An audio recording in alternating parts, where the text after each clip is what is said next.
E aí, tá tudo bem com você? Eu sou o Wellington Calazans, estou de volta para mais um vídeo. Conforme prometido, vou falar mais sobre a eleição mais próxima, que é a eleição de Portugal, que vai ser no dia 30. A corrida eleitoral em Portugal está pegando fogo, apesar da pandemia, de restrições, do medo, do pânico, porque realmente a coisa tá feia por lá, pelo menos é o que tem sido noticiado, e as restrições estão cada vez mais aprofundadas. O debate através da imprensa, através dos meios eletrônicos e digitais, tem sido bastante aquecido nos últimos dias. E esta semana começou já a corrida mesmo pelo voto, porque no dia 23 tem o chamado voto antecipado em Portugal. Pessoas que foram devidamente cadastradas e que estarão aptas a este tipo de voto já poderão escolher o seu preferido a partir do dia 23, mas o dia para valer mesmo com voto na urna é o dia 30 de janeiro e o PS é o partido que tem, segundo os inquéritos, como chamam em Portugal, são as pesquisas de opinião pública, uma certa vantagem e deverá ser o vencedor, se não for na urna concretamente, por causa do maior adversário apontado pela imprensa portuguesa e pelos analistas de política lá de Portugal, como o principal adversário de todos, e eu vou explicar por que eu não considero de todos, que é a abstenção. Falei sobre isso rapidamente no vídeo da semana passada, no primeiro vídeo desse ano. Eu acho que a abstenção favorece aqueles partidos mais tradicionais, porque as pessoas que são mais conservadoras, elas tendem a ser mais presentes nas urnas, independentemente de pandemia, ou de chuva, ou de qualquer outra forma de obstáculo. Então, eu não considero que a abstenção seja um obstáculo, um adversário, perdão, para todos os partidos. Eu considero que os partidos chamados do bloco de esquerda sofrerão mais com isso. E um pequeno partido aí, que é o de extrema direita, tenderá a ter uma votação aparentemente forte se a abstenção for maior. Por quê? Porque mesmo com poucos eleitores, os eleitores desses partidos pequenos de extrema direita tendem, né, em todo o mundo, não só em Portugal, há uma presença quase que total nas urnas. Esses são realmente dedicados. Então, é muito importante que o povo português tenha consciência de que a abstenção é praticamente um voto aos partidos conservadores, com o risco aí de um partido de extrema-direita que tem uma política bastante agressiva contra imigrantes e contra outros valores que a sociedade portuguesa conquistou historicamente, sobretudo depois de Salazar. Então é importante que o povo português tenha consciência desse risco. Eu não estou aqui para ensinar ninguém a votar, estou apenas comentando o cenário político que está sendo desenhado lá em Portugal, um país que eu tenho uma presença muito grande, assim, vou muito a Portugal, viajo muito para lá e conheço bastante. Então, acompanho também a política portuguesa bastante, né? Então, eu vejo assim, essa coisa de apontar o PS através das pesquisas como favorito numa reta final é positivo, sim, é positivo. Mas também, ao mesmo tempo em que a abstenção é apontada como o principal adversário de todos os partidos, e eu vejo como um principal adversário dos partidos do bloco de esquerda, então eu vejo que a eleição está mais acirrada do que o que nós possamos imaginar.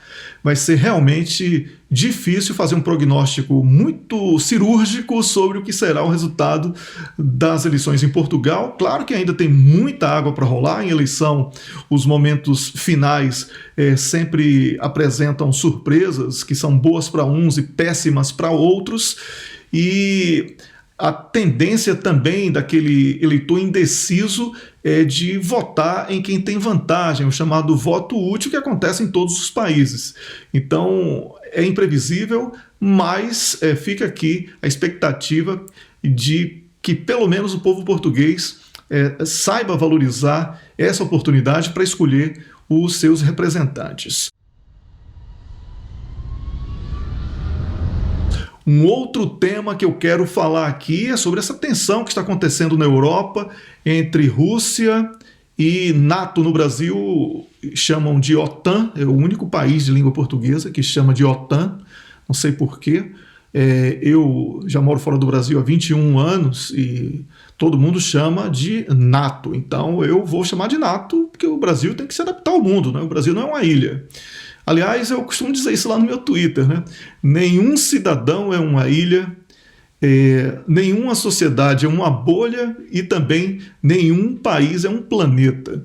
E o Brasil tem que ter essa consciência de que não está isolado do planeta Terra. Então é NATO, e você que está acompanhando aqui no meu canal, espero que entenda isso como uma referência que eu tenho de informação e não como uma boçalidade ou um anglicismo ou qualquer coisa parecida.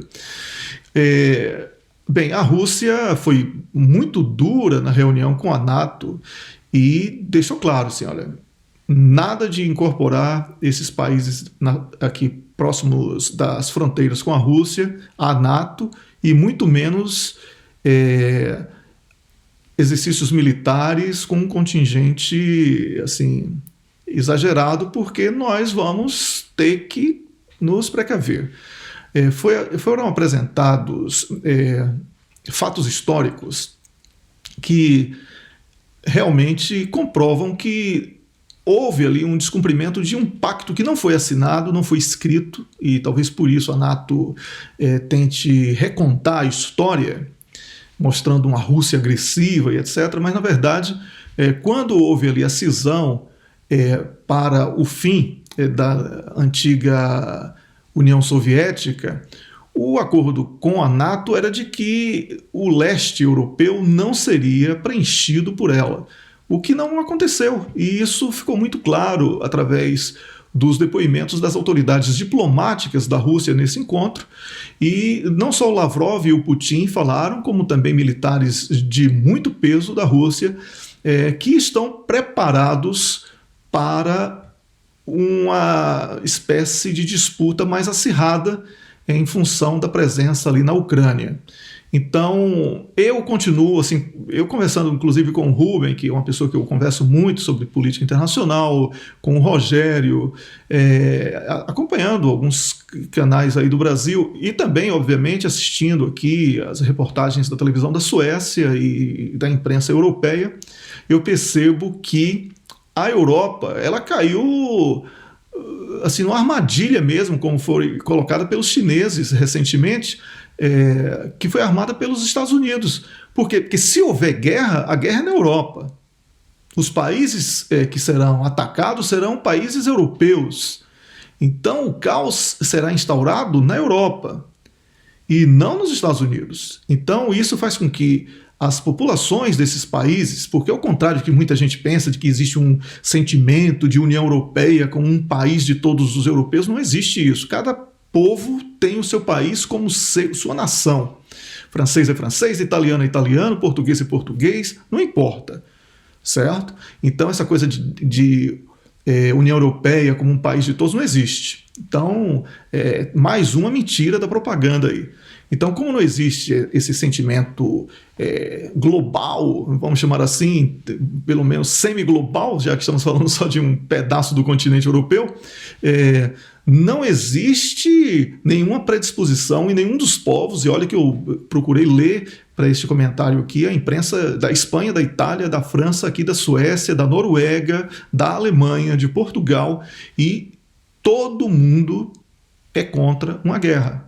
Apesar de que há uma tendência natural, por causa da propaganda que já está consolidada contra a Rússia, há também a certeza de que o mal menor vai para os Estados Unidos, que tem sido o grande impulsionador de toda essa celeuma. Então eu continuo, aí eu volto aí nas conversas que eu tive com o Rubem, com o Rogério, e nas consultas que eu tenho feito, e também assistindo a imprensa daqui da Suécia, eu continuo apostando de que não haverá nenhum confronto armado e que essas sanções que foram aplicadas à Rússia e que prometem ainda ser aprofundadas não irão prejudicar a Rússia, porque os russos têm feito os grandes negócios com a Índia e com a China, né? São duas populações gigantescas, em moedas locais, ou seja, sem o euro e sem o dólar. Por isso, eu acho que não vai haver tanto prejuízo à Rússia, o que vai impedir também que os russos entrem em desespero. Espero que vocês tenham gostado desse comentário. Curtam o canal, se inscrevam, né, esses pedidos tradicionais que são feitos aí por quem faz vídeo no YouTube. E também compartilhe para que possamos aumentar o alcance. Me acompanhe também no Twitter, porque lá eu faço comentários em tempo real praticamente todo dia, assim, todo o tempinho que eu tenho, eu vou lá no Twitter e dou uma provocada em alguém para a gente ir ampliando este debate. Um grande abraço e até o próximo vídeo.